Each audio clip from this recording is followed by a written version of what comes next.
I just had this kind of like little mini epiphany. It's like the same truth that I've seen 100 times, but I feel like that's all life is kind of remembering the same truths over and over again.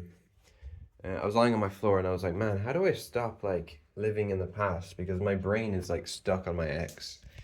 I dated her for 4 years and then we broke up almost a year ago. And the fact that my brain is still kind of like viewing her with any sort of relevancy is an issue. Like it's been a long time. And I was like, how do I how do I stop this? How do I be free? And I realized I think I probably need to focus on building the new instead of like mourning the old and thinking about the old and replaying the old and wanting the old to repeat itself. The key is to like put the spotlight of your attention on the new, on the future, to create fresh, to not repeat old patterns, to not wait for old patterns to repeat. You got to actively create. So, for this example of me in this relationship, maybe this involves me visualizing my next relationship, me emotionally embodying the feelings that I'll feel then, me like designing my future. You know? Like I can't just stay in limbo. Of course, you're gonna be stuck in the past if you don't create something new to replace it with. And I think that's the same with everything. To get out of a rut, you need to create something new. To get out of a pattern, to get out of something's orbit, you gotta move into something else's orbit. And I think I'm kind of stuck in between. I'm refusing to like let the old die. And that is, I believe that is so because I'm not actively creating and expecting a new, fresh future. I'm not expecting a new lover. I'm not expecting a new partner. I'm not expecting a new romance. I'm not expecting, I don't know, like I'm not anticipating it, you know? Like my brain is still living in the house that I should have moved out of. I need to like create a new house. I need to move to a new bit of land and start fresh. It's sort of a death and rebirth thing, and you have to do it continually because until you have moved to something else that you can orbit, something with a new gravitational field, if you just move a bit into the vacuum of space and you stop, the gravitational pull of the place that you left will slowly pull you back again until you're back in the same orbit, you know? So you gotta venture out into space and you gotta be brave and you gotta find a new star system and you gotta find your place within that star system. That requires a lot of courage. It requires the ability to be brave and face failure, face rejection, face loneliness, face the unknown. You're going to be in the vacuum of space for a long time. You just got to dream your way into a new dream. You can't hang around and wait for the past to repeat. You got to let go.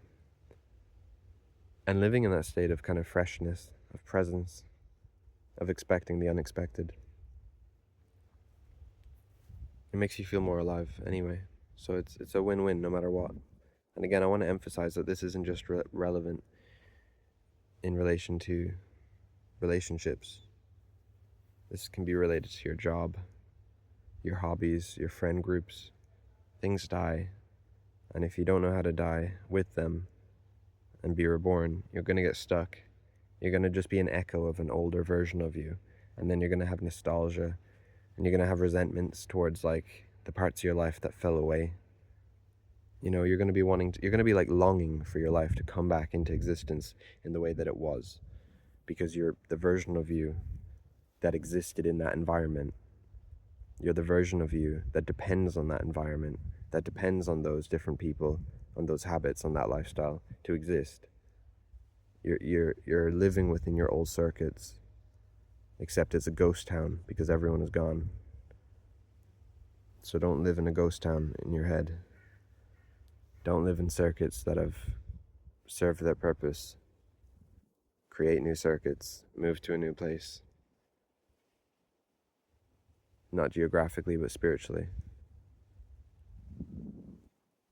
Because wherever you go, there you are. You can change location physically and still be emotionally and psychically embodying the past.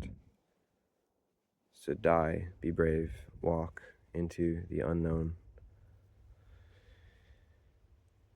Be active with it, have fun with it, like have fun creating the new life. You need to be excited about an adventure. You can't be like the Hobbit that doesn't want to leave his hole because it's comfortable and it's safe. You have to be like Bilbo when he's running out and he's like, I'm going on an adventure. Like, fuck yeah, I'm going to throw myself into a total unknown. I have no idea what's going to happen. Loads of things are going to happen that I wouldn't expect, and they're going to challenge me, and I'm going to have to die a lot, and I'm going to have to be born a lot. And it's not going to be comfortable and predictable. It's going to be unpredictable, outside of your comfort zone. How does this work in like the day-to-day? When you wake up, don't just continue.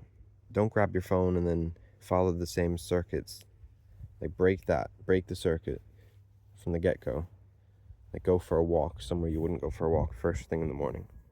Eat a breakfast you've never eaten before. Meditate, that's a good one.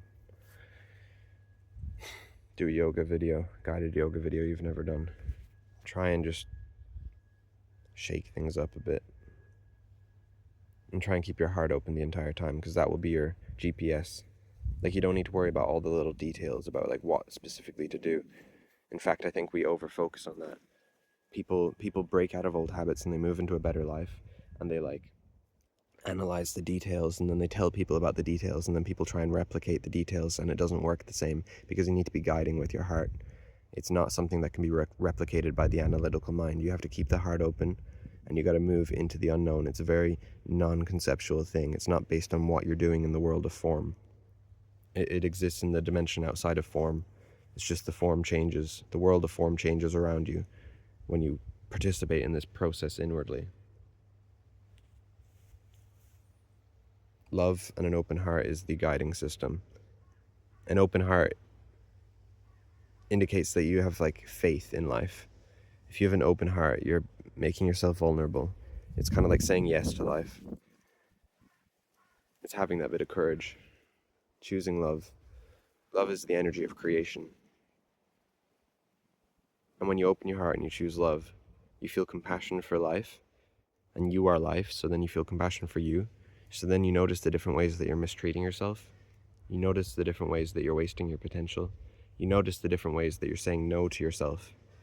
You notice the different ways that you're exporting your energy, that you're draining your energy into loads of different things that don't serve you.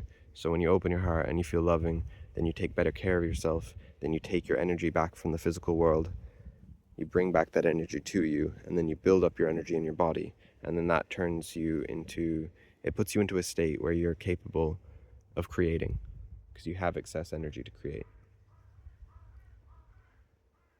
Live with an open heart, live in love, live in presence. Bring your energy back from the physical world. Stop letting it drain you through all the different habits you have. Build up your field. Build up the awareness in your body. And then with an open heart, walk where that internal GPS is like guiding you. Love is good. Love is a good thing.